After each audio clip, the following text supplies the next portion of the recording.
يبدو أن بعض الجنرالات في السودان لم يتعبوا بعد من الحرب، فحتى عندما يمد المجتمع الدولي يده يفضلون السلاح بدل المصافحة. مساعد قائد الجيش السوداني ياسر العطا يهاجم الرباعية الدولية هذه المرة ويسخر من جهود السلام مستخفا بآلام السودانيين. فهل هو تصدع داخل القيادة أم توزيع أدوار؟ في الحالتين النتيجة واحدة لا غبار عليها، حرب عبثية بلا نهاية. فالذين يشككون في مقترح الهدنة اليوم لأن الجيش في موقف ضعيف هم أنفسهم من رفضوها بالأمس عندما كانوا يظنون أنهم أقوى، وكأن الحرب بالنسبة لهم غاية لا وسيلة، وكأن السودان ساحة لتصفية حسابات أيديولوجية لا وطن.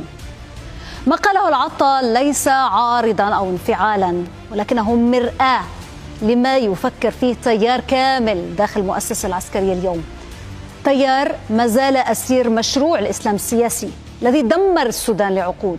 فهم نهبوا الثروات، قسموا البلاد، واغتالوا الحلم بوطن مدني مستقر. اليوم يكررون نفس الأكاذيب عن المؤامرة الدولية ووصايا خارجية، بينما يتجاهلون أن الخراب صنعوه بأيديهم. من قلب عن الحكومة المدنية الانتقالية، من أفشل اتفاق جدة وجنيف والمنامة، من رفض العودة للثكنات بعد أن تعهد بذلك، وفضل اعتصام ونكل بالمدنيين وترك الخرطوم مدينة أشباح. إذن إنه خطاب هروب إلى الأمام. الجيش الذي يرفع شعار بلبس الذي يعني الاستمرار في القتال هو نفسه الذي حولها إلى بلد بلا سلام. يتهم الرباعية بالتدخل، بينما الحقيقة هي أن هذه الرباعية هي آخر من تبقى مادا يده لإنقاذ السودان من الانهيار الكامل.